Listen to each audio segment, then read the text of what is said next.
One last thing I want to say is that we need the first Native American woman in the U.S. Senate, and that's why y'all are going to support my dear friend, Peggy Flanagan.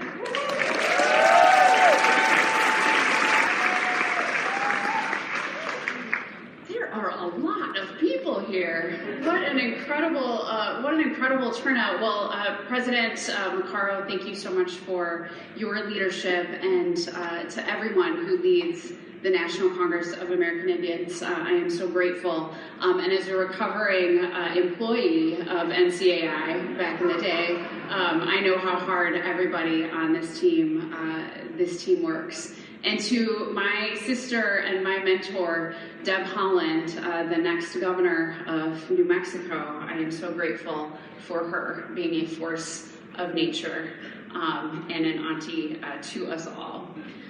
Buju, Peggy Flanagan, and Dishnakaz, Gishu Wewadomokwe, Indigo, Guabagag, and Gani Kagnan Junjaba, Mang. My name is Peggy Flanagan. My Ojibwe name speaks in a loud and clear voice, woman. I'm a member of White Earth. My family's a Wolf Clan, and I'm so grateful to be in this space with all of you.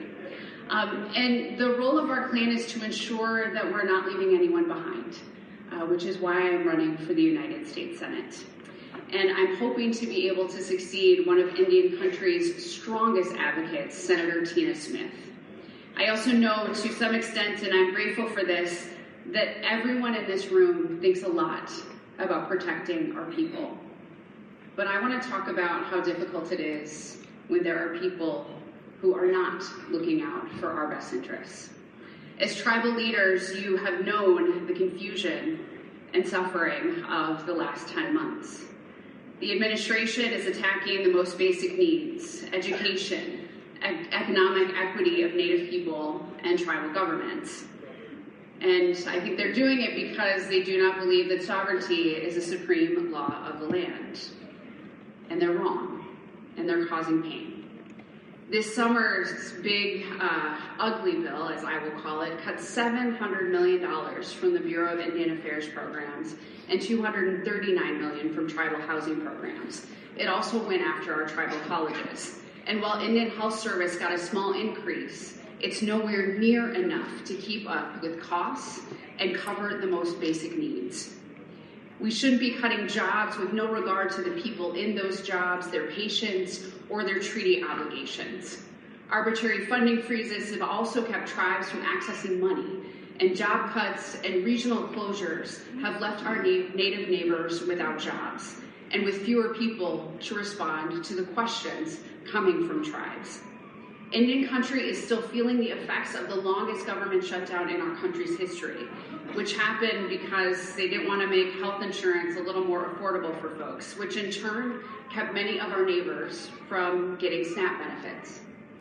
As we sit here today, I'm not sure what will happen first.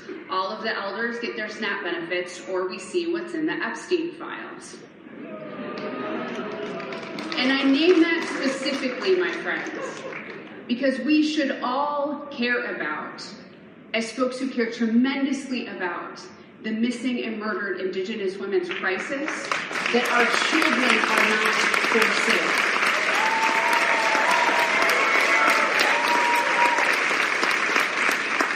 And as a mom of a 12-year-old Anishinaabe Kwe, I am a mama bear. So when we talk about these cuts are also personal to me. I was a kid who thought the bottom could fall out at any moment, a kid who carried a box of commodity cheese under my arm like a football. And I know that there are so many families who feel that right now. And I'm running for the United States Senate because our country has to change and because we need more senators who have that lived experience. We're getting pummeled, life is unaffordable, and it's too hard for folks to get by, much less get ahead. And we need to make sure that that is within everyone's grasp, no matter who you are and where you live. You should be able to afford the kind of life you want to live, and our children should have a shot at a better future, and that is not too much to ask. There is so... And when we think about the cuts that have been made to Medicaid and food assistance for hungry kids, all to give tax breaks to the folks at the very top who don't need them, we deserve better, and we deserve more. I was raised by an incredibly hardworking mom who still struggled. We needed SNAP to buy groceries, we needed Section 8 to have a place to sleep, and Medicaid kept me alive as a kid. And so I've spent my entire career focused on the economic issues that impact kids and families, and I am not giving up now. In fact, my loud, clear voice is getting even louder. I'm small, but I'm mighty, my friends. And my first job in politics was for Senator Paul Wellstone, who many of you know was a dear, dear friend to Indian country. He taught me and us that politics isn't about money or power games, it's about the improvement of people's lives, and it always should be that. I fought for important fights, not just the easy ones, when I was a school board member in Minneapolis, a state representative, or running the Children's Defense Fund of Minnesota, and as the nation's highest-ranking Native American woman in executive office. We need so much more. We need an independent justice system that doesn't just work for the rich and powerful. We need to stop billionaires and big corporations from controlling our elections. That vote belongs to you. And let me tell you that the things that we need are the things that we deserve that have been promised to us, which is a permanent advanced appropriations for Indian Health Service. We need to make sure that we focus on supporting families no matter who they are or where they live. And to be very clear, my job, I know, as an Anishinaabe, when I get to Washington, you all are coming with me. And I know that the expectations are high. But I also know the responsibility that we will all have to repair and bolster the government-to-government relationship between Congress and tribal nations that our Constitution mandates. The current administration thinks that programs in Indian country are a giveaway, and that is baloney. And I feel a little bit stronger about that, and I will not use that word here and curse in front of all of you, as some of us are just meaning. But these are, okay, it's bullshit. All right.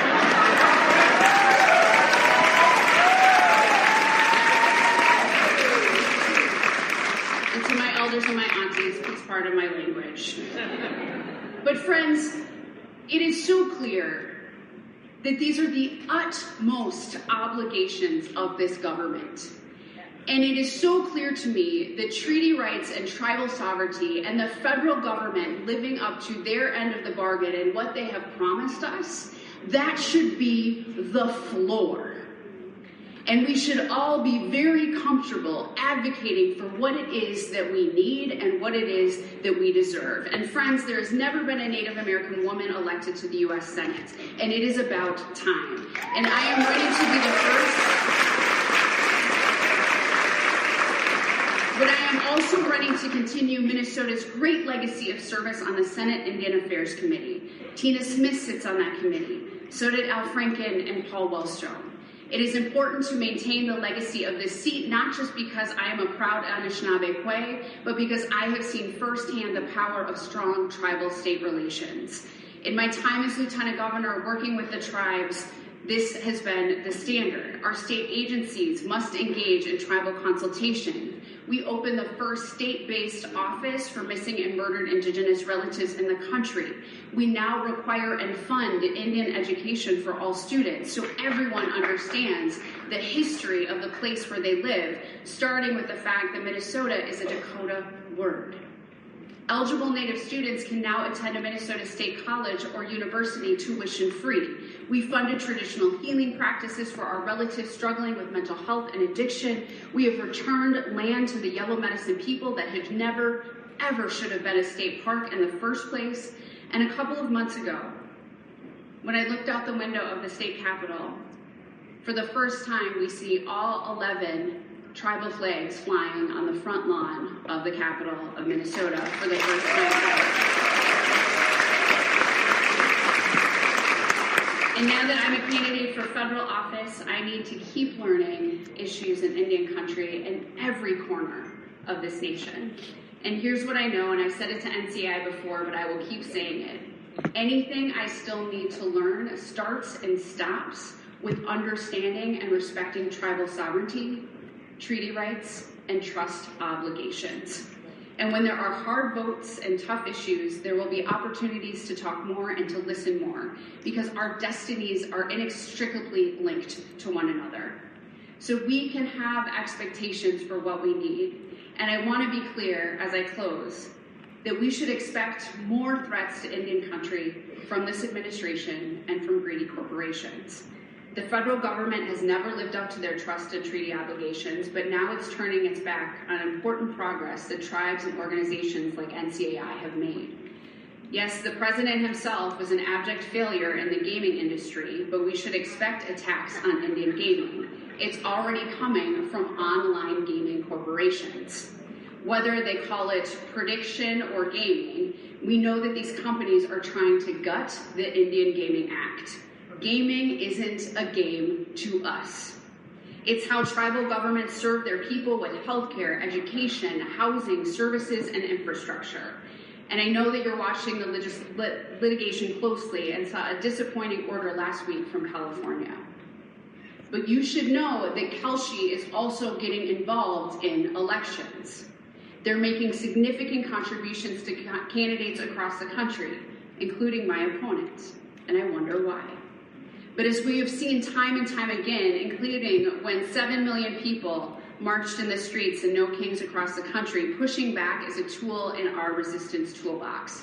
Tribes must remain vigilant, advocating for legislation, filing and defending necessary lawsuits, and standing united to be the most influential we can be. And maybe more Native people in rooms where decisions are made would help too. So as hard as things get,